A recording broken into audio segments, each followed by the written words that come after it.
नमस्कार। स्वागत करते थे, स्वागत करते थे, स्वागत करते थे। यूं तो आपका व्यक्तित्व किसी परिचय का मोहताज नहीं है, पर फिर भी कुछ नए भाई बहनों के लिए हम बताना चाहेंगे। आदरणीय गीता देवी जी, आप जन्म से ही ईश्वर और ईश्वरीय परिवार की गोद में पली बनी है, क्योंकि जैसे ही आपका जन्म हुआ वैसे ही आपका पूरा परिवार ज्ञान में आ गया। आपका जन्म मुजफ्फरनगर यूपी में हुआ है। बचपन से ही आप मेधावी छात्रा रही हैं। आपने संस्कृत और हिस्ट्री में डबल MA किया है। दिल्ली महाविद्यालय से जर्नलिज्म का प्रशिक्षण प्राप्त किया है। आप एक अच्छी लेखिका है और प्रभावशाली वक्ता है, और स्वयं मां सरस्वती आपकी जीवा पर सदा विराजमान रहती है।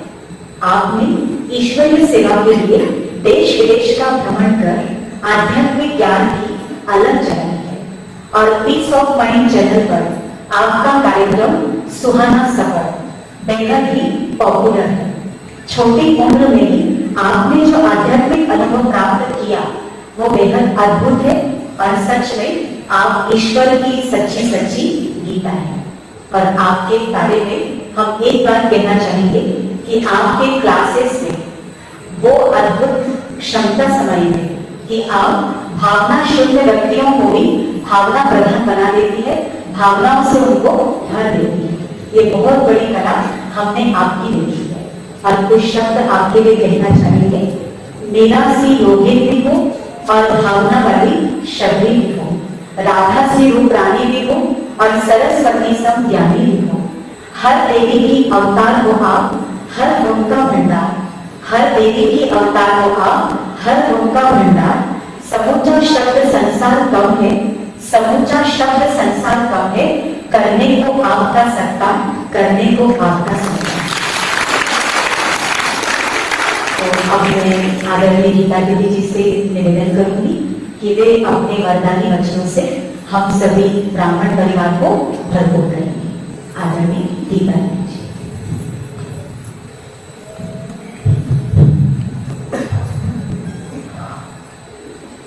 ओम शांति। बहुत ही बड़ा सौभाग्य प्राप्त हुआ है। हम सभी को भी बाबा ने एक सुंदर दिन अपने लिए मुकर्रर किया। हम सब यहाँ सिर्फ बाबा के लिए आए हैं, बाकी तो हम सब अपनी दिनचर्या अपने हिसाब से अपने लिए जीते हैं, परंतु ये दिन पूरा ही बाबा को समर्पित है। और साथ में जो भी हमारे मन में हुई बोझ, चिंता, टेंशन है या कोई शुभ इच्छा का भी प्रेशर है, कभी कभी शुभ इच्छाओं का भी बोझ हो जाता है मन पर। कोई अच्छा संकल्प है, कोई अच्छी शुभ इच्छा है, परंतु वो पूरी नहीं हो रही तो वो भी बोझ करती है मन को। तो अगर इस प्रकार का कोई भी किसी भी प्रकार का बोझ है, आज के शुभ दिन पर जब आज हमारे लिए है पूरा दिन, उसके साथ हमारी अपॉइंटमेंट है, वो भी फ्री बैठा है हम लोगों के लिए, तो उसको ये सारे बोझ सौंप दीजिए। याद रखेंगे हमेशा कि जहां मेरी सामर्थ्य और मेरी शक्ति खत्म होती है, वहां उसकी सामर्थ्य और शक्ति शुरू होती है। उसकी डिक्शनरी में असंभव नाम का कोई शब्द नहीं। उसके लिए सब कुछ संभव है, सब कुछ पॉसिबल है। वो सर्व समर्थ है, सर्वशक्तिमान है, लोकीनाथ है, और सबसे बड़ी बात की मेरा है। ये सबसे बड़ी बात है कि वो मेरा है। और यदि मेरे ही मन के बोझ नहीं उठा पाया तो किसके उठाएगा? उठाने को तो तैयार है, केवल मुझे देना आना चाहिए। तो किस तरीके से हम बाबा को अपने बोझ दें, उससे हम इतनी अच्छी फ्रेंडशिप करें, जहां वो हमारा पिता है, शिक्षक है, परम सद्गुरु है, और एक बड़ा प्यारा सा नाता है भगवान के साथ कि वो मेरा सखा भी है, वो मेरा गुड फ्रेंड है, और उसको गुड फ्रेंड बनाकर, दोस्त बनाकर अपने दिल की हर बात शेयर करेंगे अर्जुन और कृष्ण की तरह। याद आता है कि अर्जुन ने महाभारत का एक सीन, एक प्रतिज्ञा की कि जयद्रथ का वध कल शाम तक नहीं कर पाया तो जल्दी चिता में चढ़ जाऊंगा। कभी कभी हमारी लाइफ में कुछ ऐसे मोड़ आते हैं और ये शास्त्र हमें ये सिखाते हैं, कुछ प्रेरणा देते हैं कि जब इस प्रकार की कुछ बातें जीवन में हो या कुछ क्षण इस प्रकार के आए जब जोश ज्यादा हो, रोष हो जीवन में, तब जीवन का कोई भी बहुमूल्य डिसीजन नहीं लेना चाहिए, क्योंकि जोश में हम होश खत्म करके जो डिसीजन लेते हैं वो हमें कहीं ना कहीं भुगत के पड़ जाते हैं, वो सही नहीं होते। इसी तरह से अर्जुन ने जोश में, रोष में होश खत्म करना और एक ऐसा डिसीजन ले लिया कि अपने ही लिए चुनौती खड़ी कर दी। वो भूल गए कि कौरव इतने शातिर है, इतने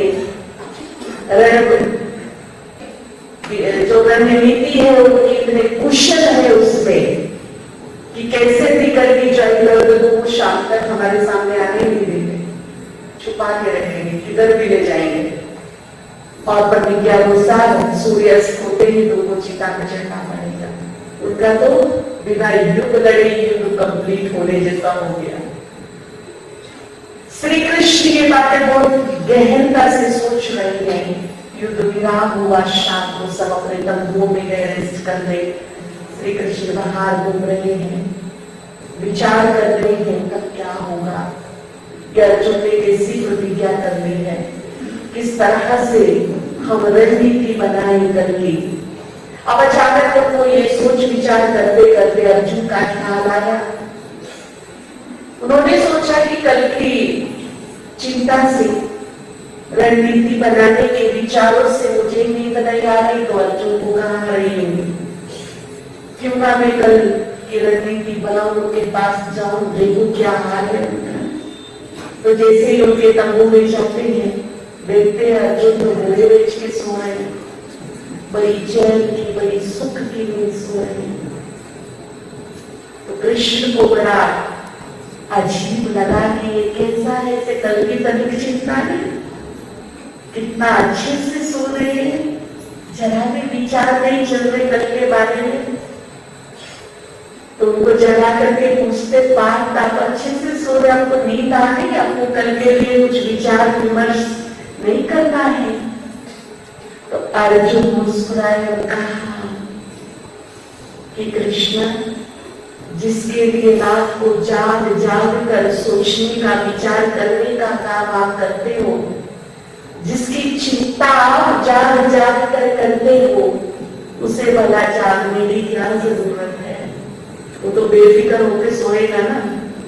तो ऐसी दोस्ती चाहिए मेरे और दादा के बीच में कि चिंता इधर हो, सोचने का काम वो करे। और बाबा ने कहा है कि जब तुम प्रभु प्रेम में मग्न हो जाओगे, प्रभु चिंतन में बिजी हो जाओगे, तब तुम्हारे लिए सोचने का काम भी कौन करेगा?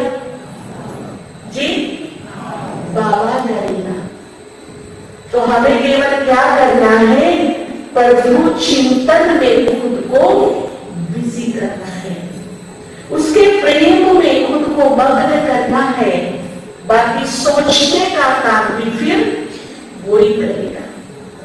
और हम बेफिक्र बादशाह बनकर के अपने इस जीवन में रूपी यात्रा को एंजॉय कर पाएंगे। तो आज जितने भी मन में बोझ है, टेंशन है, परेशानी है, चिंता है, भय है, सब इसको सौंप दो, दिल से सौंप दो। सौंपने के लिए क्या चाहिए होता है? हम किसी को कोई चीज सौंपे तो उसके लिए हमारे मन में क्या चाहिए होता है? दूसरों के लिए विश्वास, निश्चय। तभी तो हम दूसरों को दे पाएंगे। अगर हमें खुद ही विश्वास नहीं है, निश्चय नहीं है, तो हम दूसरों को दे पाएंगे क्या? हाँ या ना? नहीं दे पाएंगे। तो बाबा पर मेरा निश्चय कितना है, विश्वास कितना है? एक होता है बाबा को जानना, उसकी नॉलेज, वो अलग बात है। एक होता है दिल का रिश्ता, और दिल के रिश्ते से बनता है विश्वास, एक निश्चय बनता है। तो मैंने बाबा पर कितना निश्चय रखा है। और अब तो हम ऐसे टाइम पर पहुंच गए हैं, अंत से भी अंत के छोर पर पहुंच गए हैं, जहां हमारे परम शिक्षक की जो शिक्षाएं हैं वो समाप्त हो गई। अब एग्जाम का टाइम है, पढ़ाई पूरी हो जाती है, कोर्स पूरा हो जाता है, तो उसके बाद फिर क्या होता है? एग्जाम होता है। एग्जाम के टाइम पर स्पेशल कोई पढ़ाई एग्जाम आके ऐसा नहीं होता।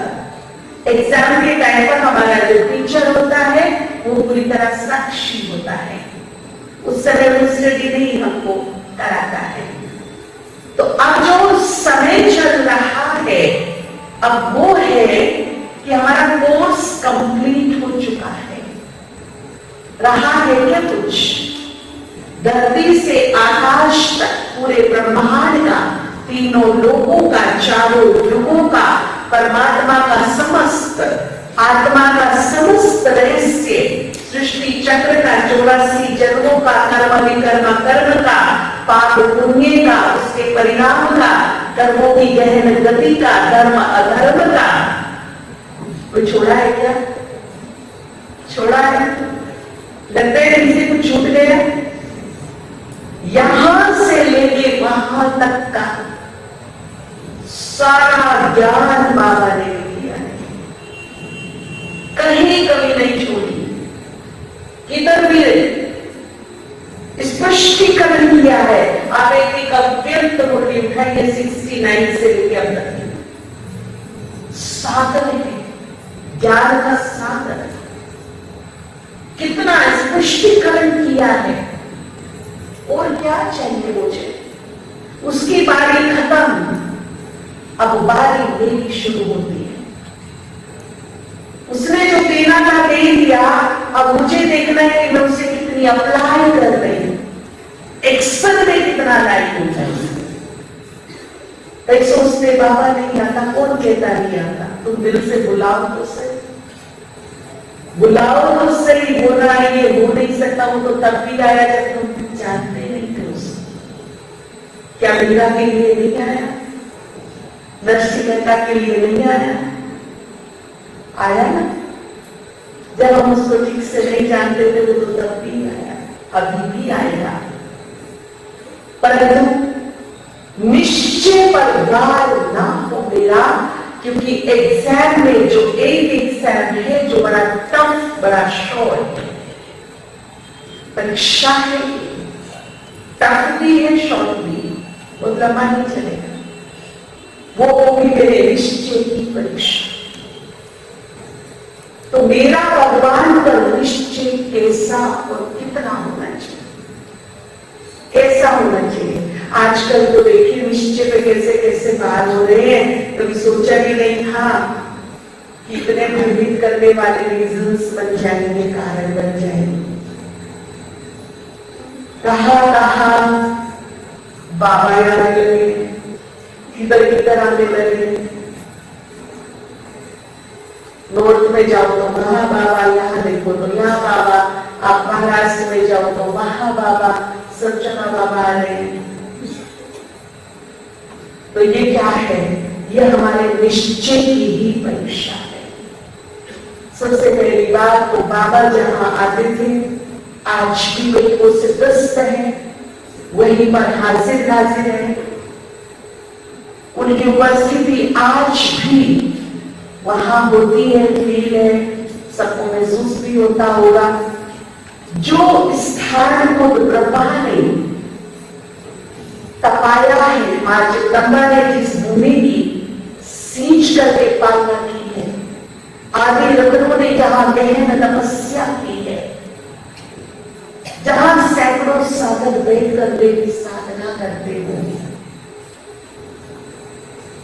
आपको पता हो आज भी हमारा एक ऐसा पांडा भवन है, पांडव भवन बाबा के समय का, जिसमें आज भी कोई भिखारी अंदर रात को सो नहीं सकता।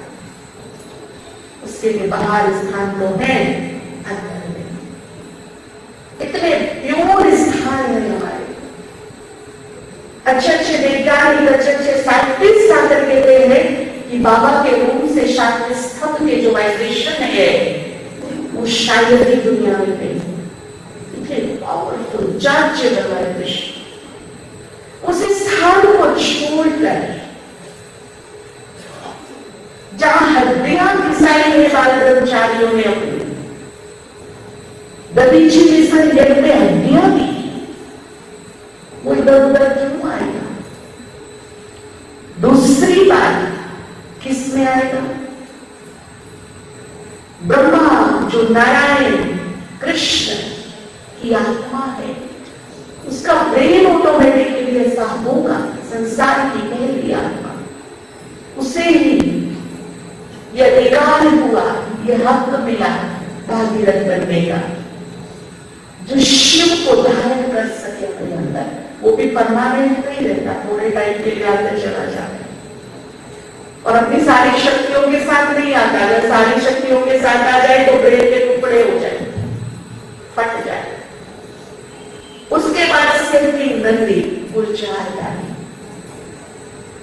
गुलजार डालने के भी डायरेक्ट तन में नहीं, पहले ब्रह्मा के सूक्ष्म शरीर में प्रवेश, उसके बाद दोनों हस्ती वहां, दोनों हस्तियों का वहां पर अवतरण होता है। गुलजार डालने के बारे में भी बाबा ने स्पष्ट किया कि यही तंत्र मुकर्रर किया गया, क्योंकि पिछले 7 जन्मों से वो ऋषि बनी रही है। उनके जीवन का अभिमन्य 7 जन्मों से प्योरिटी रहा है। इसी हिसाब से उनके ब्रेन का, आत्मा का निर्माण जो हुआ, ब्रेन का निर्माण हुआ और वही ब्रेन उसको धारण कर सकता है, दूसरा नहीं। 1-2 बार दादी ने ट्राई कराया था, बड़ी दादी, चलो दादी की बेटी की भी तो इसमें ये संदेश है बाबा आ जाए इसमें, नहीं वो लंबा समय नहीं धारण करता, कुछ छंदे लगे, कोई शिवरिंग करने लगे, नहीं धारण कर पाए। तो एक तो ये जो चारों तरफ भ्रमित करने वाले कारण बन रहे हैं वर्तमान समय में, इनसे अपने आप को सावधान रखिए। अगर कोई बालक मन में आता है तो आप अपने सीनियर से बात कीजिए, टीचर वालों से बात कीजिए, डायरेक्ट लोगन महारथियों से बात कीजिए, लेकिन भ्रमित होने से बचिए। जो शास्त्र बने हैं वो यही के बने। सीता चुंदर में कैसे आई रावण के? अगर रावण बनकर सामने आता जो है जैसा है, तो सीता को कभी भी अपहरण नहीं कर सकता है। रावण ने जो ब्राह्मण का वेश धारण किया, उसी वेश के कारण उस सीता को अपने कब्जे में ले पाया। अगर रावण बन गया था तो कब्जे में ले पाता क्या? ये सब माया के खेल है। कभी सोने का हिरण होता है? राजमहल छोड़कर वनु में सोने के हिरण की अनुमति हो गई। राम ने थोड़े कहा था मेरे साथ वन में चलो, तो स्वेच्छा से आई थी। जब सोने की राजमहल छोड़ आई तो फिर जंगलों में सोने की हिरण के ऊपर लड़ाई कैसे हो गई? कहानी यही है, सब मायावी रूप है। राम को लेने गए और फिर मारीच की आवाज आई, हाय लक्ष्मण, विचलित कर दिया दोनों को, पहचान ही नहीं पाए कि ये मायावी मारीच है या राम की आवाज है। कंफ्यूज हो गए, सीता भी कंफ्यूज हो गई और लक्ष्मण भी कंफ्यूज हो गए, समझ ही नहीं पाए कि ये राम की आवाज, लेकिन सेम टू सेम आवाज निकाली, इसलिए पहचान नहीं पाए। सीता को छोड़कर भाई की आज्ञा का उल्लंघन करके चले गए। पूरी रामायण का निर्माण हो गया। रावण को मौका मिल गया, वही तो चाहता था, ये उसी का तो खेल था, यही तो माया में गुण था उसका। आराम से सीता को ले गए।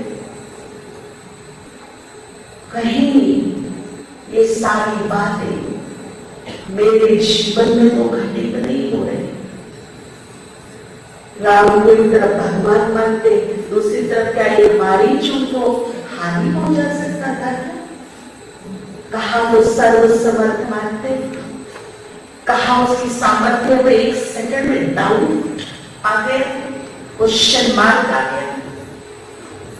ये बुद्धिमत्ता थी क्या? या तो वो भगवान नहीं, भगवान मानते, ओवरहाल देवता, और कहा उसकी सामर्थ्य में तुरंत एक सेकंड में क्वेश्चन मार्क। तो दोनों ही बात एक दूसरे से मैच नहीं होती ना। तो इस तरह के मायावी रूप भ्रमित करने वाले हमें रास्ते में अब चलते हुए मिलेंगे। जो इस माया मारीच से बच जाएगा उसकी निश्चित विजय हो जाएगी। जिस प्रकार से शंकर ने पार्वती की कितनी परीक्षाएं दी, वेश बदला, रूप बदला, भाषा बदली, आवाज बदली, स्थान बदला, विभिन्न विभिन्न प्रकार से उसकी परीक्षाएं ली, लेकिन पार्वती की दृष्टि ने हमेशा उसको पहचान दिया। और लास्ट में यह हुआ कि निश्चय की विजय हो गई। और जब निश्चय की विजय हुई तो खुद शिव को करने के लिए पार्वती नाची। जब पार्वती वरमाला लेके सामने पहुंचती है तो शिव नतमस्तक होकर खड़े हैं। ये था इनाम उनकी विजय का, कि खुद साक्षात शिव को नतमस्तक को होना पड़ा। कहने का भाव यह है कि हमारा निश्चय इतना पावरफुल होना चाहिए कि दुनिया में किसी की ताकत नहीं, कोई मायावी शक्ति हो या इंसानी धर्म हो, मेरे निश्चय को कोई हिला ना सके, डामाडोल ना कर सके। वो मेरा था, मेरा है, मेरा रहेगा। आज का नहीं, जन्मों जन्मों का, युगों युगों का ये नाता है। आज से 200 साल पहले भी वो मेरा था, मेरा आराध्य था, मेरा इष्ट था, आज भी है। 1000 साल के बाद भी मेरा उसका निर्माता होगा, होगा कि नहीं? कोई हो ना हो वो तो होगा। वो फिर से मेरे इष्ट होंगे, मेरे आराध्य होंगे, मेरे ईश्वर होंगे। उसका मेरा नाता अटूट है, इसीलिए भ्रमित होने का कोई चांस नहीं। तीसरा नेत्र खोलकर अपनी परम शक्ति को सदा ही एक्टिव मोड पर रखना है। अब जरूरत है कोई कैसा भी हो, मैं उसका एक सा निर्णय कर लूं, इस मेरी परम शक्ति का। आने वाले समय में हमारी अष्ट शक्तियों में 2 शक्ति का विशेष रोल रहेगा। वैसे तो सारी ही रहेगी, पर विशेष 2, हमारी डिसीजन पावर और हमारी परखने की शक्ति। हमारी परखने की शक्ति कितनी है, कैसी? परखने की शक्ति ऐसी हो जैसे हमारी मम्मा की थी। वैसे भी शक्ति रूपा है ना, तो शक्ति रूपा की जो शक्ति है परखने की, वो कितनी जोरदार थी। जो चिट्ठी वो बताती है, उन्होंने मम्मा बाबा की पालना ली कि बाबा उम्र से जब मिलने जाते थे तो उस समय सब बहुत नजदीक से मिलते थे, गले लगते थे, गोद पे जाते थे, इस तरह की छोटा परिवार था तो गतिविधि होती थी। तो बोला हम पार्टी लेकर गए, मम्मा मिल रही थी, बाद में मामा। तो हमारे पीछे भाई खड़ा था, हम मेरे आगे 3 खड़े थे, यानी कि मम्मा से लेके 5वें नंबर पर वो भाई था। मम्मा बेहद खूबसूरत थी, सीतली, तो उसकी दृष्टि वृत्ति थोड़ी सी ठीक नहीं रही मम्मा के लिए। कुछ गलत भाव लेकर के मम्मा के पास आ रहा था, लेकिन मम्मा ने उसको दूर से देखा। 5 लोगों के पीछे खड़ा था लाइन में।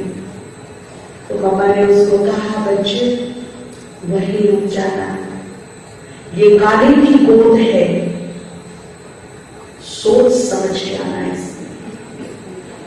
वो भाई वही कांपने लगा।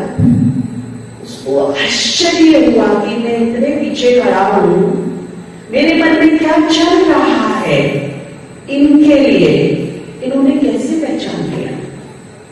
और यहीं से वो नतमस्तक हो गया। उसने मम्मा के पैर पकड़ के माफी मांगी, एक्सेप्ट किया कि सच में मम्मा में गलत भाव से यहाँ आ रहा था, लेकिन अब मुझे पता चल गया कि आप साधारण नारी नहीं हो, आप एक अलौकिक शक्ति हो। ये मुझे आभास हो गया है। मैं क्षमा याचना करना चाहता हूं, मुझे माफ कर दे।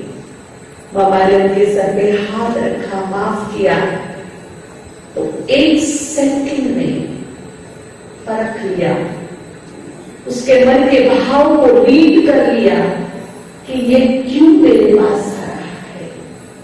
ठीक इसी प्रकार से अब मेरी विपरीत शक्ति प्रॉपर काम करे, एक दृष्टि डाले और पता चले कि क्या है अंदर, क्या है बाहर क्या है। जिसकी जितनी परख शक्ति अब काम करेगी, उतना धोखे से बच जाएगा, सेफ रहेगा, कंफर्टेबल जोन में रहेगा। तो अपनी परख शक्ति को हम बढ़ाते चले। मैं मास्टर सर्वशक्तिवान हूं, सर्वशक्तिवान की संतान हूं। मेरी अष्ट शक्तियां बिल्कुल परफेक्ट हैं। इस स्वमान से, इस अभ्यास से हम अपनी अष्ट शक्तियों को जागृत कर सकते हैं, उन्हें परफेक्ट कर सकते हैं। कभी महाज्योति के सामने बैठकर संकल्प कीजिए, सर्वशक्तिवान से मुझे अष्ट शक्तियों की किरणें प्राप्त हो रही है, मेरी अष्ट शक्तियां परफेक्ट रूप में आ रही है। तो मेरी जो 8 शक्तियां हैं वो परफेक्ट रूप ले लेंगी अपना, और फिर ये अपना जब काम करेगी तो हम धोखाधड़ी से, बंधित होने से बच जाएंगे। स्पष्ट दिखाई देगा जो है जैसा है। तो अपने मन के सारे बोझ सौंप दीजिए। और वो तैयार है जो आज अपने बोझ, परिवार के बोझ, जो भी है टेंशन, सब भगवान को देने के लिए तैयार है। और उसके लिए क्या चाहिए? निश्चय। निश्चय कैसा हो? जैसे एक छोटा सा बच्चा होता है गोद में, उसको हम ऊपर फ्लाई कराते हैं। कभी वो इतना इरिटेट हो जाता है, रोता है, मानता ही नहीं, तो उसको एंजॉय कराने के लिए क्या करते हैं? ऐसे ऊपर ऊपर उछाल उछाल के खिलाते हैं। जितना उसको उछालते हैं उतना वो किलकारी मार के हंसता है। परंतु देखिए, एक तरफ रिस्की सिचुएशन है, अगर हाथ से गिर जाए तो उछालते वक्त उसकी डेथ भी हो सकती है, काफी इंजरी हो सकती है। लेकिन रिस्की सिचुएशन को वो छोटा सा बच्चा कितना एंजॉय करता है। उसकी इच्छा रहती है उछालते रहो, वन मोर ऐसे रहता है कि नहीं रहता? रिस्की सिचुएशन को जी भर के एंजॉय कर रहा है। किसके बलबूते? किस पे विश्वास है उसको? उन हाथों पे विश्वास है जिनमें वो थमा है, जो उसको खिला रहे हैं, एंजॉय करा रहे हैं। अपने से ज्यादा उन हाथों पे भरोसा है कि ये हाथ मुझे गिरा नहीं सकते, मैं सुरक्षित हूं यहां। तो एक तरफ तरफ एंजॉय कर रहा है। ठीक इसी प्रकार से मेरा विश्वास, मेरा निश्चय भगवान के हाथों पर है। मैंने जिन हाथों में अपना भार सौंपा है ना, वो तीनों लोगों को थामे बैठा है। उसके हाथ कमजोर नहीं है, वो मेरा भी भार उठा लेगा। ऐसा विश्वास होना चाहिए। अगर विश्वास की बात हो तो ऐसा विश्वास, इतना गजब का विश्वास, मैं आपको इस सभा में से ये बोल देना चाहती हूं कि खुद से ज्यादा आप खुदा पे भरोसा कर सकते हैं, खुद से ज्यादा कर सकते हैं। उस पर एक बार भरोसा करके तो देखिए। ऐसा भरोसा, ऐसा विश्वास कि एक बार वो भी सोच में पड़ जाए कि अगर मेरे विश्वास की लाज नहीं रखी तो दुनिया में भगवान के नाम से विश्वास ही उठ जाएगा। उसे मेरे विश्वास के सामने मैं विवश कर दूं, उसका सिंहासन डामाडोल हो जाए, ऐसा भरोसा कीजिए उसके ऊपर कि वो विवश हो मेरे विश्वास की लाज रखने के लिए। डाउट नहीं आना चाहिए। हम क्या करते हैं जब हमारे मन में कोई बात नहीं होती, कुछ मन के विपरीत बातें हो जाती हैं, हमारे प्लानिंग के तहत जब कुछ काम नहीं होता, तो हमारे मन में कहीं ना कहीं डाउट आ जाता है, संशय। हम याद रखेंगे कि एक निश्चय 1000 विजय को लेकर आता है और एक संशय बने हुए काम को बिगाड़ने का निमित्त बन जाता है। संशय से हम हमारा हाल में बचेंगे। इसीलिए कहा निश्चय बुद्धि विषयन्ति, संशय बुद्धि विनश्यन्ति। संशय का कोई स्थान ना हो मेरे जीवन में। कभी कभी सिचुएशंस ऐसी होती हैं कि वो मेरे मन के अनुकूल नहीं हो सकती। वैसा ही ड्रामा बना हुआ है, वैसा ही पार्ट है, मेरा कार्मिक अकाउंट वैसा है, हिसाब किताब वैसा है, वैसा ही होना चाहिए जैसा हो रहा है। हर टाइम सुनवाई नहीं होगी। हम समझ ले कि हम मार्च महीना जो आता है ना क्लोजिंग का, तो उसमें सब क्लोजिंग होता है। 1 अप्रैल से नया खाता शुरू होता है, तो संगम युग के हम मार्च महीने पे पहुंच गए हैं। यहां मेरी आत्मा के गले से जंतुओं की पूरी तरह क्लोजिंग हो रही है। और जब क्लोजिंग का पार्ट चल रहा है तो कभी गुड टाइम मेरे सामने से निकलेगा तो कभी बैड टाइम। जब गुड निकलेगा तो बहुत अच्छा, लेकिन जब बैड पीरियड होगा तब कुछ भी मेरे फेवर में नहीं होगा, क्योंकि समय ही उचित नहीं है, समय ठीक नहीं है। और जब समय ठीक नहीं होता है तो आप कितनी भी भलाई करो, बुराई मिलेगी। मिट्टी, सोने को हाथ लगाओ मिट्टी बन जाएगी, लेकिन जब गुड टाइम होता है मिट्टी को हाथ लगाओ सोना बन जाता है, उल्टा हो जाता है। तो हमारे कार्मिक अकाउंट क्लियर हो रहे हैं। अगर बैड टाइम है, कोई मेरे ही कर्मों का परिणाम मेरे सामने से गुजर रहा है, तो सुनवाई नहीं होगी। वेट एंड वॉच, मुझे इंतजार करना पड़ेगा थोड़ा सा, लेकिन थोड़ा सा, लंबा इंतजार नहीं, थोड़ा सा करना पड़ेगा। क्यों? क्योंकि समय गतिमान है, समय किसी के लिए रुकता नहीं, किसी के लिए ठहरता नहीं। एक समय का श्री कृष्ण थे, श्री राम थे, मर्यादा पुरुषोत्तम, देवी देवता 33 करोड़, इतना पवित्र टाइम, उसके लिए समय नहीं रुका, वो पीछे छूट गए। आज पाप और पापियों का टाइम है, इसके लिए रुकेगा क्या? समय गतिमान है कि निरंतर गति बनाए हुए है।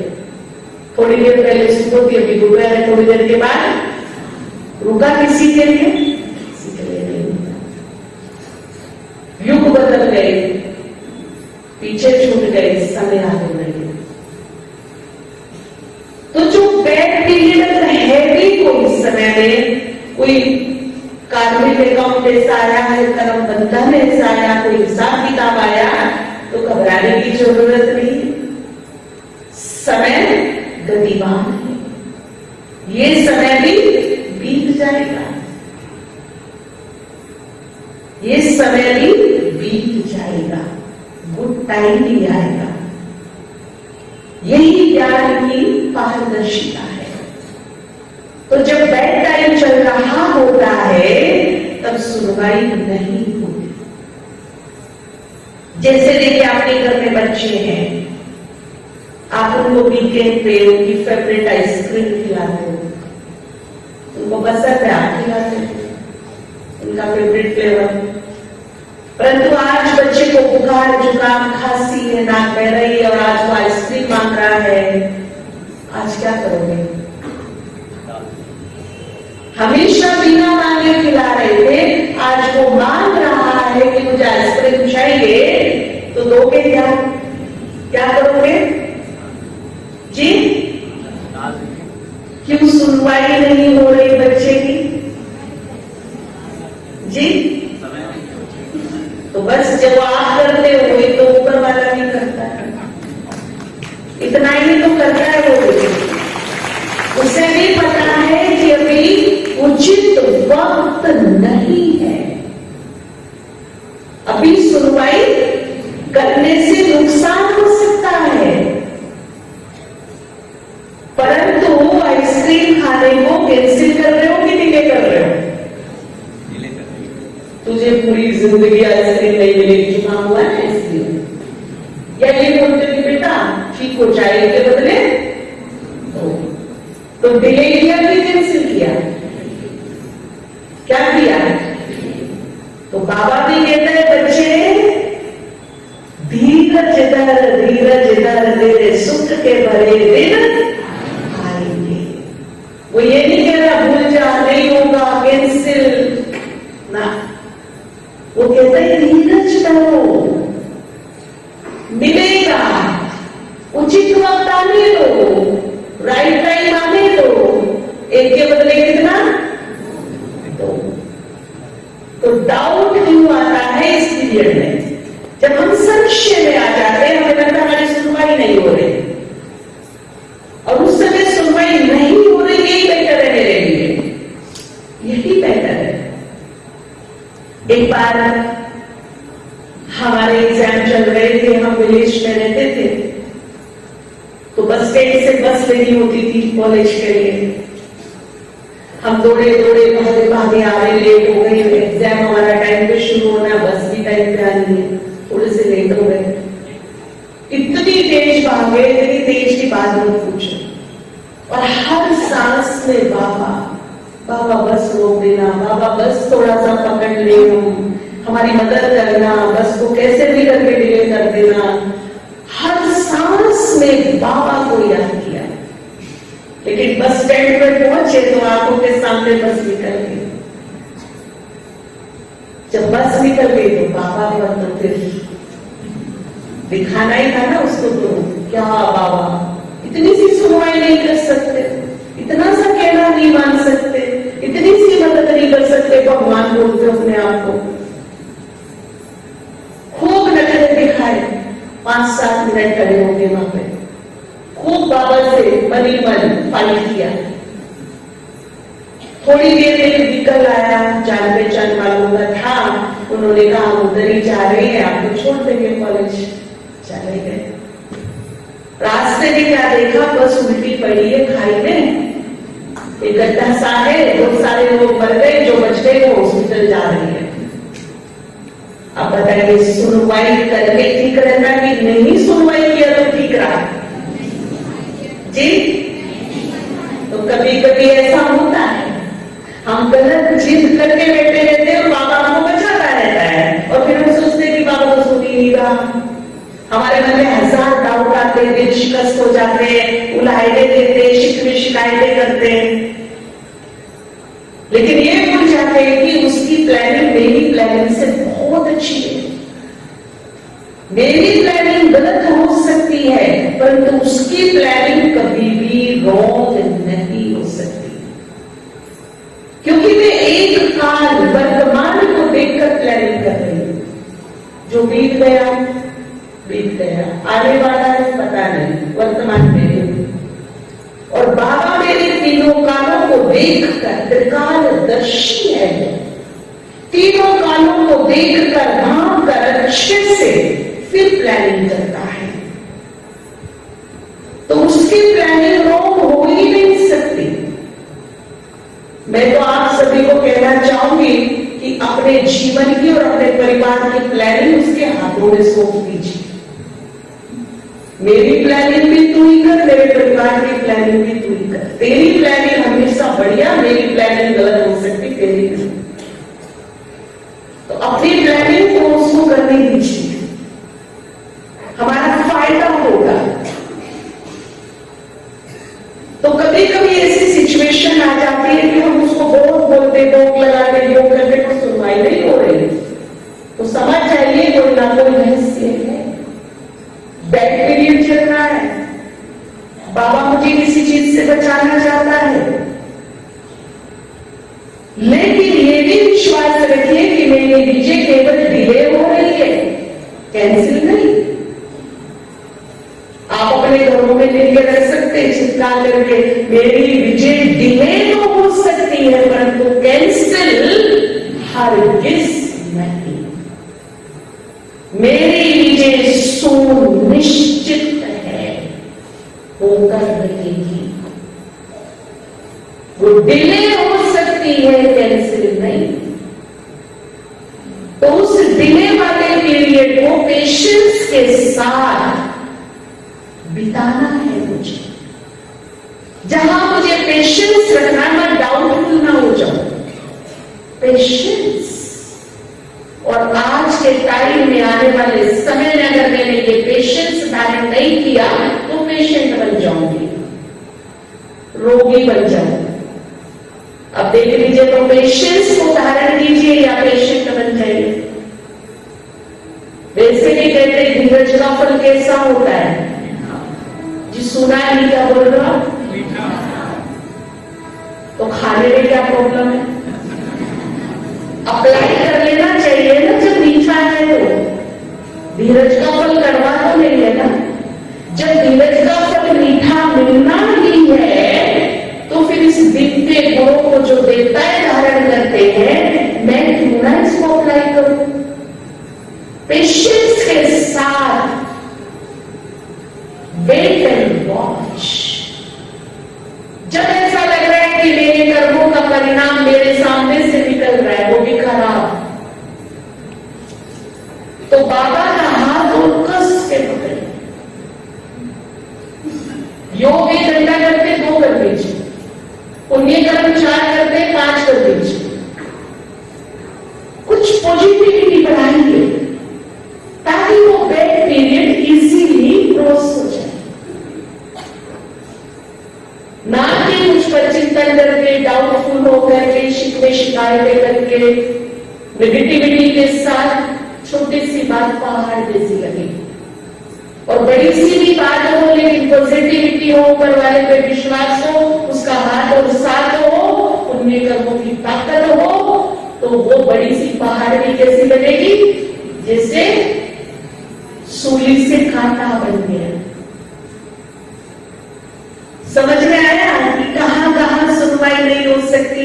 अगर नहीं हो रही तो पेशेंस, धीरज रखिए, वेट एंड वॉच, टाइम को बीतने दो, उचित वक्त आने दो, सब कुछ ठीक हो जाएगा।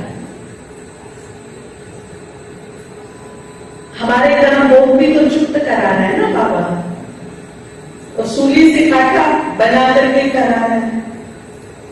तो अपने सारे बोझ किसको सौंपेंगे जी? किस तरह से सौंपे? अगर कोई चिंता चिंतित करती है, कोई भयभीत करता है, तो बाबा को सामने देखना, खुरपी खोल के गीत गाना। अब सौंप दिया इस जीवन का भार तुम्हारे हाथों में है, जीत तुम्हारे हाथों में है, हार स्वीकार नहीं है। पूरे पल नाच ना कल ना कभी, हार स्वीकार नहीं। हारते हो तो हार मान लेते हैं, हम हार मानने वालों में से, इसलिए हम हार स्वीकार ही नहीं है हमको। तो फिर गीत की लाइन बदल देंगे। गीत की लाइन क्या बदलेंगे कि अब सौंप दिया है इस जीवन का भार तुम्हारे हाथों में है, जीत तुम्हारे हाथों में है, बागडोर तुम्हारे हाथों में। अपने जीवन की बागडोर भगवान के हाथों में सौंप देंगे। फिर देखिए ये जीवन रूपी गाड़ी कैसी चलती है, कितना एंजॉय करते हैं हम इस लाइफ को। बाबा ने कहा है कि अगर भगवान की तुम्हें मदद चाहिए तो एक सिद्धांत है जो उसने खुद बताया, एक सूत्र, दिल से करिए। क्या करिए? मेरे बाबा मेरे साथी आ जाओ, मेरी मदद करो। मदद जरूर करेगा, लेकिन एक सूत्र बताया है, मदद किसको प्राप्त होगी। एक तो जो भगवान से दिल से जुड़े हैं। आजकल देखिए दिमाग से जुड़े हैं बहुत लोग, भक्ति भी दिमाग से कर रहे हैं, दिमाग यूज कर रहे हैं हर जगह। अगर बात इंफॉर्मेशन की है तो दिमाग ठीक है कि भगवान की इंफॉर्मेशन चाहिए दिमाग से तो ठीक है, लेकिन रिलेशन की बात आती है तो फिर दिल चाहिए। अगर हम दिमाग से रिलेशन बनाना चाहेंगे तो लॉन्ग टाइम नहीं चलेगा। रिलेशन केवल दिल से, इंफॉर्मेशन दिमाग से। वो ज्योति बिंदु है, निराकार है, परमात्मा है, अभी आया है, कलयुग को सचिव बनाया, ये सारी इंफॉर्मेशन है। यहां तक दिमाग ठीक है, परंतु मेरा रिश्ता कैसा होना चाहिए? दिल से। आज देखिए भक्ति मार्ग में भी क्या होता है, कुछ शक्ति नहीं रही भक्ति में, क्योंकि हम बिना स्वार्थ के कुछ कर ही नहीं रहे। कोई कहते हैं कि हम धूप दीप करे बिना तो नाश्ता भी नहीं करते, बड़ी अच्छी बात है, लेकिन धूप दीप हाथ में है, दीप भी है, धूप भी है, अगरबत्ती भी है, और इतनी लंबी कामनाओं की लिस्ट भी है। माचिस पकड़ा है, धूप पकड़ा है, जलाने को बैठे हैं, हे भगवान जी पति का धंधा अच्छा चले, मेरे को ठीक कर दे, बेटा पास हो जाए, घर में सुख शांति रहे, ये हो वो हो, ले पकड़ा अगरबत्ती। तो ये भक्ति है मेरी। मतलब दो अगरबत्ती लीने निस्वार्थ भाव से, निष्काम भाव से भगवान को अर्पित नहीं कर सकती, उसमें भी मेरी कामना है। या तो मंदिर जाती नहीं, अगर जाती तो मंदिर की जितनी सीढ़ी उतनी कामना है, एक एक सीढ़ी पे एक एक कामना है। हो गए दर्शन। अनसोनी माफ कीजिएगा, बाबा के बच्चे के लिए काम करना है। या तो योग वेरी टफ सब्जेक्ट, बोरिंग लगता है, योग लगता ही नहीं, और यदि लगाया भी तो कोई ना कोई इच्छा को लेकर, कोई ना कोई कामना लेकर, कोई ना कोई विघ्न खत्म करने के लिए, कोई ना कोई समस्या से बाहर निकलने के लिए हम योग करते हैं। सूरज भाई ने बताया कि सिंधी बंदी करते हैं। करिए, जरूर करिए, क्योंकि वो सर्वशक्तिवान है, विघ्न विनाशक है, दुख हरता सुख करता है। वो नहीं करेगा तो कौन करेगा? वो काम करिए, पर 24 घंटे जब देखो तब। अगर कोई व्यक्ति मेरे पास हमेशा ही स्वार्थ लेकर आए, मतलब से आए, काम से आए, जब भी मिले, 1 दिन 2 दिन 10 दिन, महीना 2 महीना, साल भर में, तो मैं इसको पहचान ही जाऊंगी, बड़ा मतलब बिना काम के आता ही नहीं है, बिना मतलब की बात ही नहीं करता है। भगवान को समझ में नहीं आता होगा क्या? जब भी आती, पहले तो आती तो मैं मेरे पास मुझसे मिलने, और जब भी आती है तो क्या लेकर आती है? क्या लेकर आते हो? कोई ना कोई मतलब लेकर आते हो, काम लेकर आते हो। तो उसको समझ में नहीं आता होगा मेरे बच्चे तो बहुत ही सेल्फिश हो गए हैं, बहुत ही स्वार्थी हो गए हैं। ये काम भी जरूर कीजिए, कोई मना नहीं है, वो ही करेगा, उसके लिए योग कीजिए, करना चाहिए, परंतु 24 घंटे में कुछ क्षण, कुछ पल, मेरे जीवन के 10-15 मिनट ऐसे हो जब वो हो और मैं, हम दोनों आमने सामने हो, वो मुझे निहारे, मैं उससे निहारूं, वो मुझसे बात करे, मैं उससे बात करूं, वो मुझे जाने, मैं उसको जानूं। जब समझ में ना आए कि तू मैं हूं कि मैं तू, ऐसी लंबी स्थिति, जब उसके प्रेम में हम हो जाए, ना कोई कामना हो, ना कोई विकल्प हो, ना कोई संकल्प हो, ना कोई स्वार्थ हो, सिर्फ वो हो मैं। ऐसा टाइम भी तो निकालिए ना उसके लिए, बनता है कि नहीं ऐसा टाइम? हाँ या ना? तो अपने जीवन के 10 मिनट ऐसे अर्पित कीजिए जो केवल केवल केवल मेरे और मेरे बाबा के लिए, ना कोई संकल्प, ना विकल्प, ना कामना, ना स्वार्थ, कुछ नहीं। बस उसको बैठ करके मैं उसके गहन रहस्यों को जानूं, उसके रूप को निहारूं, उसकी कृपा दृष्टि में डूब जाऊं। ऐसा टाइम जब वो भी प्यार से सराबोर हो, मैं भी प्रेम में मगन हूं, ऐसा टाइम 10 मिनट तो निकालिए कम से कम। निकालेंगे कि नहीं निकालेंगे? या दिमाग से ही जुड़ेंगे? जब भी जुड़ेंगे तो कहां से जुड़ेंगे? अभी दिल से, दिल से करिए। पहली कंडीशन, दिल से जुड़िए। और दूसरी कंडीशन क्या है? दिल से कहिए, क्या कहिए? मेरा।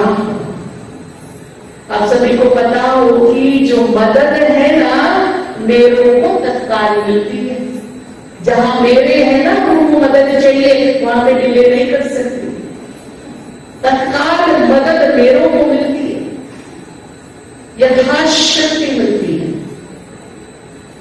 आप सबने देखा होगा कि रात को गहरी नींद आप सो रहे हैं, बड़ी गहरी नींद, लेकिन जोर से बच्चा चिल्लाने लगा बाजू वाले रूम से, तो आप क्या करोगे? उठ के भागोगे ना, जितनी स्पीड है, नींद छोड़ के स्पीड से भागोगे, देखोगे बच्चे को क्या हो गया। ये जो भागने के कदम पड़े, ये मदद के लिए पड़े। लेकिन अगर ये रोने की, पुकारने की, चीखने की आवाज पड़ोस से आती तो, पड़ोसी के बच्चे की आती तो भी ऐसे भागने क्या? तब तो जो नीचे तकिया है ना, वो ऊपर कान पे रख के बंद करके वो सो जाते, क्या चिल्ला रहे हैं, रात को दिन खराब हो गई। तो मदद किसको मिली? अपने को कि पराई को? जी। तो बाबा ने कहा कि भगवान से मेरापन बढ़ाते चलो। अगर मदद चाहिए बाबा की, तो बाबा से क्या करते चलो? मेरापन, वो मेरा है, इस फीलिंग में रहिए, मेरे लिए है, मेरा है। जैसे मेरी मम्मी, पापा, भाई बहन मेरे है ना, ऐसे वो मेरा है। जितना मेरापन बढ़ता जाएगा, उसकी मदद अनुभव होती जाएगी। और वैसे भी मैं आपको एक सच्ची बात बता दूं, स्टैम्प पेपर पे लिख के ले लो,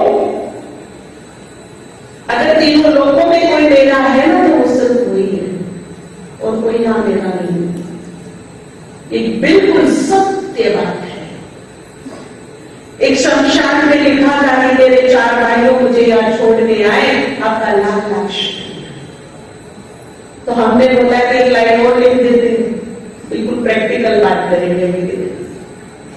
एक लाइन और लिख देते नीचे बड़ी बड़ी कि जो 4 पर वो वापस नहीं जाएंगे, मेरे ही साथ चलेंगे आगे। अगर ऐसी कंडीशन बन जाए फिर देखेंगे कौन किसका है, तब असलियत पता पड़ेगी कि मेरे हैं कि पराए हैं। कितना भी मेरा अजीज को कोई छोड़ने जाएगा फिर है, पता लगा कौन मेरे हैं। और यदि जिन मेरों को, जिन अपनों को मैं वहां छोड़ के आई हूं, वो मुझे घर में वापस मिल जाए चलते फिरते तो फिर क्या होगा? शायद वो घर में रहेंगे, हम घर से बाहर। उनके साथ रहना भी गवारा नहीं, जिन्हें शमशान छोड़ा है तो दोबारा अगर घर में दिख जाए तो उनके साथ रहना पसंद होगा? ये है छोटा खोखला मेरा मन, इसे मेरा मन कहते हैं। इसीलिए मैंने कहा अगर कोई मेरा है तो वो सिर्फ ऊपर वाला है, जो आज भी है, जो कल भी था, जो आने वाले कल भी होगा, वो ही मेरा है। बाकी तो सब हम है। जिन्हें मैं मेरा कह रही हूं ना, उन्हीं से मेरे अच्छे बुरे हिसाब किताब है। कोई लेने आया, कोई देने आया, जिसके लिए लेन देन का हिसाब किताब पूरा हो जाएगा, उसका रास्ता इधर और मेरा रास्ता इधर हो जाएगा। केवल हिसाब किताब है लेने देने का। किसी के साथ अच्छा लेन देन है, किसी के साथ अच्छा नहीं है, परंतु मेरे हिसाब किताब उन्हीं के साथ है जो मेरे आसपास है, जो मेरे साथ रहते हैं, उनसे ही मेरे कार्मिक अकाउंट हैं। जिस दिन ये कार्मिक अकाउंट पूरे हुए उस दिन हम अनजान हुए। ये सत्य है, बिल्कुल सत्य है। लेकिन शमशान में जहां कोई जाने को तैयार नहीं, जब आत्मा बिल्कुल अकेली होती, तब भगवान आकर कहता चिंता ना कर, अब मैं खड़ा हूं, अब मैं तेरे साथ। तो कौन मेरा, कौन मेरा? सच्चाई समझ में आई कौन मेरा? एक भाई सागर में डूब रहे थे, बच्चों को बचाने गए तो डूबने लगे। उनके मित्र संबंधी, पति पत्नी, उनकी पत्नी, बच्चे सब थे। उन्होंने सबको आवाज लगाई, मैं डूब रहा हूं, मैं डूब रहा हूं, पर लहरें इतनी तेज थी कि किसी की जाने की हिम्मत नहीं। जब उसने देखा सबको पुकार किया, मित्र संबंधियों को, पत्नी को, कोई नहीं आ रहा और पानी सर पे पहुंच गया है, तब उसको बाबा याद आया। ध्यान नहीं चलता है तब उसने, अब आप सोचिए सहारा केवल एक है और मृत्यु सर पे बिल्कुल सामने खड़ी है, तो कैसे पुकारोगे आप? किस तरह से पुकारा उसने? पूरी सामर्थ्य से, मेरे बाबा मेरी मदद करो, मैं डूब रहा हूं, मुझे बचाओ, मेरे बाबा मेरी रक्षा करो। ऐसे उसने दिल से बाबा को पुकारा। 5 लोग वाले थे वहां पर, वो गए, उसको निकाल के लाए। बेहोश हो चुका था, वो डूब चुका था, पानी वानी निकाला, हॉस्पिटल में भर्ती किया। 2-3 दिन में होश आया। आईसीयू में उसके रिलेटिव पहुंचे हुई जो वहां खड़े थे। उन्हें देखकर उसने मुंह घुमा लिया और बोला कि आज मुझे समझ में आया कि मेरा कौन है। डूबते को जिसने बचा लिया ना, वही मेरा है। बाकी तो सब अपने प्राणों की रक्षा कर रहे थे, लेकिन डूबते को भी जो निकाल लाया, डूबते की भी जिसने पुकार सुन ली, वो मेरा है। तो मैं ये कहती हूँ कि आपके जो मेरे हैं, खूब निभाइए, उनकी खूब रिस्पॉन्सिबिलिटी पूरी कीजिए, जरूर कीजिए। बाबा ने मना नहीं की है, लेकिन अगर उनके लिए इतना करते हो तो इतना उनके लिए कीजिए, पर इतना सा तो भगवान के लिए कीजिए ना। 24 घंटे दिए, 23 घंटे हमारे अपनों के हैं, पर 1 घंटे से कोई कॉम्प्रोमाइज नहीं, वो सिर्फ मेरे बाबा के लिए। हो सकता है कि नहीं हो सकता? 23 घंटे परिवार वालों के लिए, मेरों के लिए, अपनों के लिए दीजिए, पर जो 1 घंटा है भगवान के लिए, उसमें कोई भी कॉम्प्रोमाइज नहीं। जब इस प्रकार से मेरा बन आएगा तो मदद नहीं, चमत्कार होंगे जीवन में। चमत्कार। भगवान तो प्रीत की रीत निभाता है, इतिहास गवाह है, परंतु प्रीत मेरे दिल में होनी तो चाहिए ना। प्रीत ही नहीं होगी तो रीत कैसे निभाएगा? इसीलिए उसके लिए अपने हृदय में सच्ची प्रीत, और फिर प्रीत की रीत वो ना निभाए, ये हो नहीं सकता, असंभव, असंभव है। वैसे तो कहते बाबा मेरा है, बाबा मेरा है, कहां है? हमारे घर की दीवार पे लटका है। आप अपने बेरों को एक टाइम भोजन ना दो तो कैसा लगता है? पूरा दिन ना खाए तो शायद आपके अंदर ना जाए। और बाबा को महीनों तक भोग नहीं लगाते, और वैसे बाबा मेरा है। कैसा मेरा है भाई? तो आज ये संकल्प करके जाएंगे कि बाबा मेरे की लिस्ट में शामिल हो जाए। आज से मेरे घर का हेड बाबा, और मेरे घर की सारी हेडक बाबा की। जो हेड होता है हेडक कोई लेता है, तो खुद बच्चे ही बने रहेंगे और उसको क्या बना लीजिए? हेड। और हेडक सारी किसको दे दो? बाबा को दे दो। सारी हेडक बाबा को दे दो। तो दिल से कहिए, क्या कहिए? तो मेरा किस तरह बनेगा समझ में आया? मेरों की लिस्ट में नाम हो उसका, कर्तव्य हो। देखिए, रिश्ता बनाना बड़ी बात नहीं, निभाना बड़ी बात है। वो मेरा बाबा है तो जो मेरों के लिए मेरी ड्यूटी है, जिम्मेदारी है, फर्ज अदाई है, वो उसके लिए भी हो। जब उसके लिए मेरी फर्ज अदाई होगी, फिर वो प्रीत की रीत ना निभाए, ये हो नहीं सकता, ये असंभव है, हो ही नहीं सकता। प्रीत की रीत निभाने उसे आना ही पड़ेगा। और मैं आपको एक बात बता दूं कि लास्ट में सारे सहारे छूटेंगे, आधार सिर्फ एक, निराधार होना ही पड़ेगा। और जब कोई काम नहीं आता ना, तब कौन काम आता है? जिसका कोई नहीं, उसका कौन है? ऊपर वाला। एक बार हमारे कमरे में ना नाग देवता पधारे। हमें बचपन से सांप से बड़ा डर लगता है। अब जब देखा काला लंबा फना उठाए दरवाजे में बैठा है, तो हम कूद के बेड पे चढ़ गए। और एकदम हमें याद आई सूरज भाई जी की। भाई जी को फोन करते हैं, हमारे कमरे में सांप आ गया, भेज दो किसी को। नहीं उठाया फोन, स्विच ऑफ। फिर हमने सोचा रुपेश भाई को फोन करते हैं। रुपेश भाई की घंटी तो बज रही है, पर फोन नहीं उठा रही है। दोनों जो है समस्या की समाधानों की रिकॉर्डिंग कर रहे हैं। हमारे लिए बड़ी समस्या हुई है, समाधान में बिजी है। फिर थोड़ी देर के बाद एक भाई फोन किया, उसका भी फोन नहीं। अब जी वो नाग देवता जो थे अब अंदर प्रवेश करने लगे। जब देखा वो अंदर आ रहा है, तब बाबा याद आया बहुत देर के बाद। सच्ची बात है ये, हमें पहले कौन याद आता है? अगर हम स्टार्टिंग में बाबा को याद कर लेते तो। लेकिन मुझे क्या लगता था, मेरे भाई जी है, मेरा ये है, मेरा वो है, हमारा मेरा मेरा करके उसको फोन लगा के टाइम वेस्ट किया, उसने एंट्री मार दी। और जो मेरा था उसको बाद में याद किया। और जब याद किया, दिल से याद किया, बाबा अब तू ही है, तू बचा इससे, इसको बाहर निकाल यहां से। और ऐसा याद किया, कम से कम 10 सेकंड आंख बंद करके बाबा को जो याद किया, बेड के ऊपर खड़े थे, आंख खोल के देखा तो सांप की पूंछ दिखाई दी। सारा बात चला गया, पूंछ खाली दरवाजे में दिखाई दी, बाहर निकल गया अपने आप ही। तो जब दिल से बाबा को पुकारा तो सुनवाई हुई कि नहीं हुई?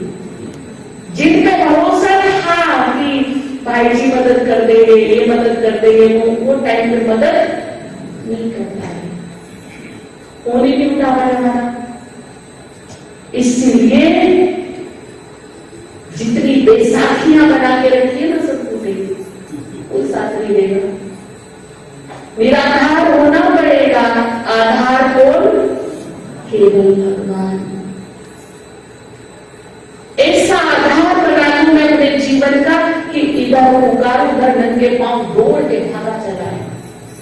ऐसे धागे बंधे हो मेरे और उसके दिल के, और वो धागे बंधेंगे मेरी प्रीत से। मेरे दिल में जो उसके लिए प्रीत है वो उसे धागों में बांध देगी, और ऐसे बंधन बन जाएगा कि केवल एक ही जन्म नहीं, जन्म जन्म जब जब मैं उसको पुकारूंगी वो दौड़ के भाग के आ जाएगा मदद करने।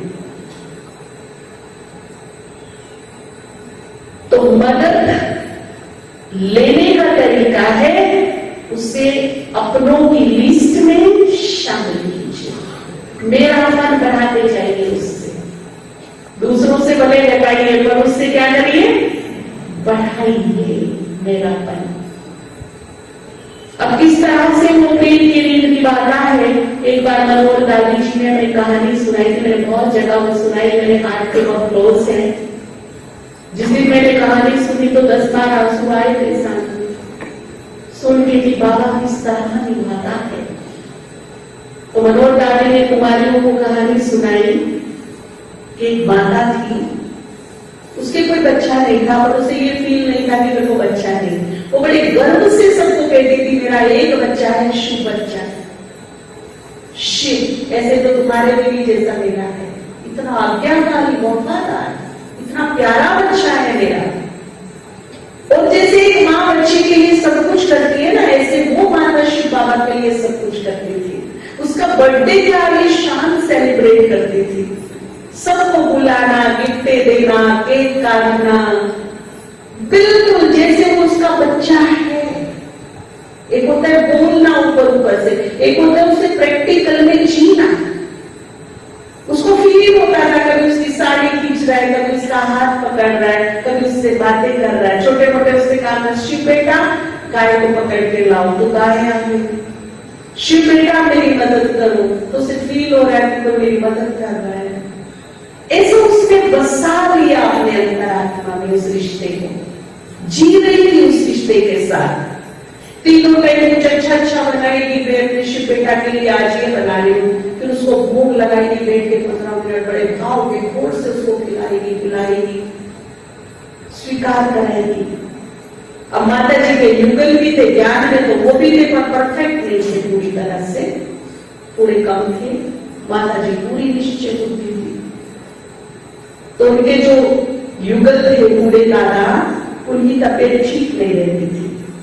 एक दिन माता ने कहा कि मैं मधुबन जाती हूँ, अपने शिव बेटा को मिल के आती हूँ। तो उन्होंने कहा मेरी तबीयत ठीक नहीं है, अभी मत जाओ, बाद में चली जाना। तो मुस्कुरा के कहा आपको अकेला छोड़ के थोड़ा ही जाएंगे, मेरा शिव बेटा है ना, आपकी सेवा करेगा, देखभाल करेगा, अपने बेटे को छोड़ के जाऊंगी आपके पास। तो उसको थोड़ा विश्वास नहीं हुआ, आनाकानी करने लगा, पर माता को तो गजब का भरोसा था अपने शिव बेटा पर। उसने टिकट बनवाई, ट्रेन में बैठ गई। बहुत पहले की बात है, उस समय तो लैंडलाइन भी किसी किसी के घर में होते थे, मोबाइल तो होते ही थे। सच्ची कहानी है बिल्कुल। वो ट्रेन में बैठ गई, कुछ घंटे चली, इधर उसकी माता की जो पति है उसको भारी अटैक आया, हार्ट अटैक। अब वो घर में अकेला था क्या? अकेला था क्या? अब देखिए प्रीत की रीत कैसे निभाता है वो। ये दिल्ली के आसपास की बात है। दिल्ली में कोई बड़ी कॉन्फ्रेंस इंटरनेशनल होने जा रही थी मेडिकल वालों की। नामी ग्रामी डॉक्टर्स आने वाले थे, भारत से भी और विदेशों से भी इंटरनेशनल कॉन्फ्रेंस थी। तो एक एनआरआई डॉक्टर जो विदेश में रहते हैं, भारत में इन्वाइटेड थे, वो कॉन्फ्रेंस के लिए अपनी गाड़ी से गुजर रही है। बिल्कुल सत्य कहानी। जैसे ही वो सड़कों से गुजर रही है तो एक रास्ता दूर से उनको दिखाई दिया, उनको अपने बचपन की बात याद आ गई, इसी गली में तो मेरा बचपन बीता है। और अचानक उन्होंने ड्राइवर को कहा कि गाड़ी मोड़ी है इधर, गाड़ी मोड़ी 3-4 घंटे बाद उसने गाड़ी रुकवाई और बोला मेरे फ्रेंड का घर है, इससे मिल गया। जैसे घर में एंट्री दी तो देखा उसका जो फ्रेंड है वो माता का युगल जिसको अटैक आया हुआ था वो जमीन पे पड़ा है। उसे देख के बड़ा आश्चर्य लगा, वो समझ गया कि इसको अटैक आया हुआ है। लैंडलाइन से उसने कॉल किया, उसी हॉस्पिटल में बड़ी शिद्दत से उसको बुलाया था, बड़ा नामी ग्रामी डॉक्टर था, विदेश से आया था। तो उसने कॉल किया कि ऐसे ऐसे मेरे अपने परिचित हैं, उनके साथ ऐसा हो गया। तो एक बड़ी शाही लग्जरी एम्बुलेंस 15 से 20 मिनट के अंदर उसके घर के सामने थी। जो किसी सीएम पीएम के लिए आती है ना, बड़े वीआईपी के लिए बड़ी लग्जरी एम्बुलेंस आती है, वो एम्बुलेंस में कम से कम 3-4 डॉक्टर नर्स से उसमें से निकले, बाहर उतरे, घर में माता जी के दौड़ दौड़ के जा रहे हैं। उसकी प्राइमरी स्टेज पे ट्रीटमेंट की, उसके बाद उसको आईसीयू वाली एम्बुलेंस में रखा, हॉस्पिटल लेकर के आए। स्टेशन पर खुद उसका फ्रेंड बचपन का जो बड़ा डॉक्टर, बड़े ही शिद्दत से जिसको बुलाया था, वो खुद उसका स्टेशन लेके जा रहा है।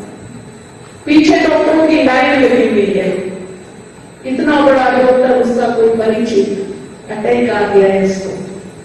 बड़ी शाही ट्रीटमेंट हुई वीआईपी ढंग से, तो ठीक हो गए 2-3 दिन में। उधर माता का काम पूरा हो गया 2-3 दिन में मधुबन में।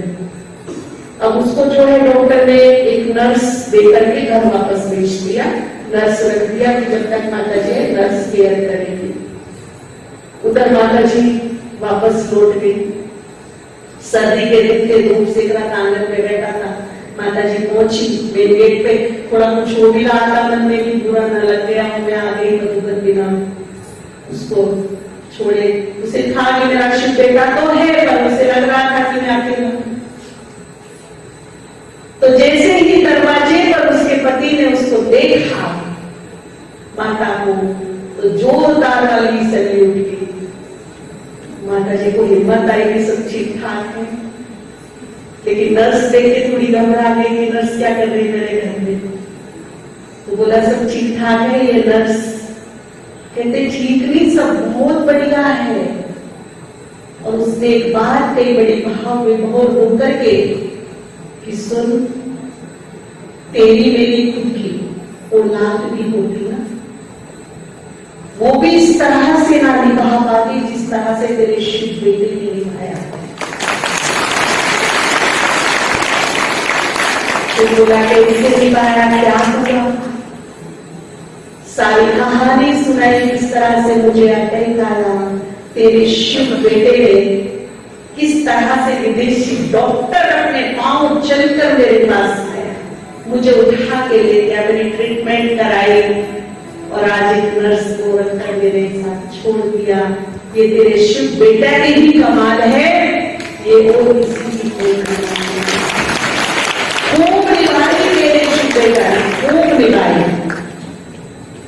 और फिर उसने कहा कि सुन, आज से ये तेरा ही बेटा नहीं, आज से ये मेरा भी बेटा है। ऋणी बना दिया तेरे बेटे ने मुझे। तो कहने का भाव ये है, जब हम दिल से जुड़ते हैं बाबा के साथ, दिल से प्रीत रखते हैं, तो फिर वो प्रीत की रीत ऐसी निभाता है कि फिर चमत्कार होते हैं, चमत्कार होते हैं। इस तरह से निभाता है, इस तरह से वो मदद करता है। तो क्या इरादा है आप सभी का? निश्चय बुद्धि बन करके हाथ कस के पकड़ लीजिए, तू मेरा था, मैं तेरी हूं, और तू सदा ही मेरा रहेगा।